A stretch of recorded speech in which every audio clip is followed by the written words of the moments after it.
ದೇವ್ರು ಕೊಟ್ರ ಗಾಳಿ ನೀರು ಈ ಪ್ರಕೃತಿ ಫ್ರೀ ಅಲ್ವಾ. ಫ್ರೀ ಅಂದ ತಕ್ಷಣ ಮನುಷ್ಯನಿಗೆ ಒಂದು ಖುಷಿ ಬರುತ್ತೆ.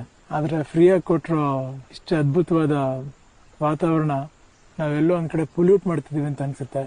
ಈ ನಾವು ಪಡ್ಕೊಂಡ್ ಬಂದಿರೋ ಈ ಭೂಮಿ ನಮ್ಗೆ ಆಸ್ತಿಯಾಗಿ ಬಂದಿಲ್ಲ, ಬಟ್ ಮುಂದಿನ ಜನಾಂಗದಿಂದ ನಾವು ಬಾರೋ ಮಾಡಿರೋದು ಅಂತ.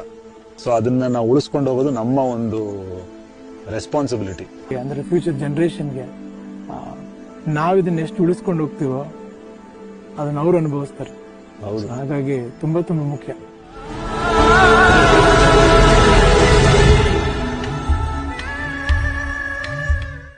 ದೇವ್ರು ಕೊಟ್ರ ಗಾಳಿ ನೀರು ಈ ಪ್ರಕೃತಿ ಫ್ರೀ ಅಲ್ವಾ. ಫ್ರೀ ಅಂದ ತಕ್ಷಣ ಮನುಷ್ಯನಿಗೆ ಒಂದು ಖುಷಿ ಬರುತ್ತೆ.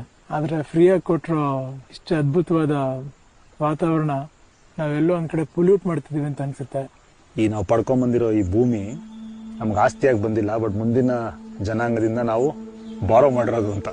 ಸೊ ಅದನ್ನ ನಾವು ಉಳಿಸ್ಕೊಂಡು ಹೋಗೋದು ನಮ್ಮ ಒಂದು ರೆಸ್ಪಾನ್ಸಿಬಿಲಿಟಿ. ಅಂದ್ರೆ ಫ್ಯೂಚರ್ ಜನರೇಷನ್ಗೆ ನಾವ್ ಇದನ್ನ ಎಷ್ಟು ಉಳಿಸ್ಕೊಂಡು ಹೋಗ್ತೀವೋ ಅದನ್ನ ಅವ್ರು ಅನುಭವಿಸ್ತಾರೆ. ಹೌದು, ಹಾಗಾಗಿ ತುಂಬಾ ತುಂಬಾ ಮುಖ್ಯ.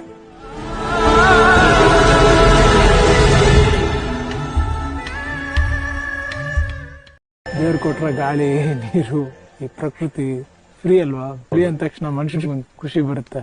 ಆದ್ರೆ ಫ್ರೀಯಾಗಿ ಕೊಟ್ಟರು ಇಷ್ಟು ಅದ್ಭುತವಾದ ವಾತಾವರಣ ನಾವೆಲ್ಲೋ ಒಂದ್ ಕಡೆ ಪೊಲ್ಯೂಟ್ ಮಾಡ್ತಿದೀವಿ ಅಂತ ಅನ್ಸುತ್ತೆ. ಈ ನಾವು ಪಡ್ಕೊಂಡ್ ಬಂದಿರೋ ಈ ಭೂಮಿ ನಮ್ಗೆ ಆಸ್ತಿಯಾಗಿ ಬಂದಿಲ್ಲ, ಬಟ್ ಮುಂದಿನ ಜನಾಂಗದಿಂದ ನಾವು ಬಾರೋ ಮಾಡಿರೋದು ಅಂತ. ಸೊ ಅದನ್ನ ನಾವು ಉಳಿಸ್ಕೊಂಡು ಹೋಗೋದು ನಮ್ಮ ಒಂದು ರೆಸ್ಪಾನ್ಸಿಬಿಲಿಟಿ.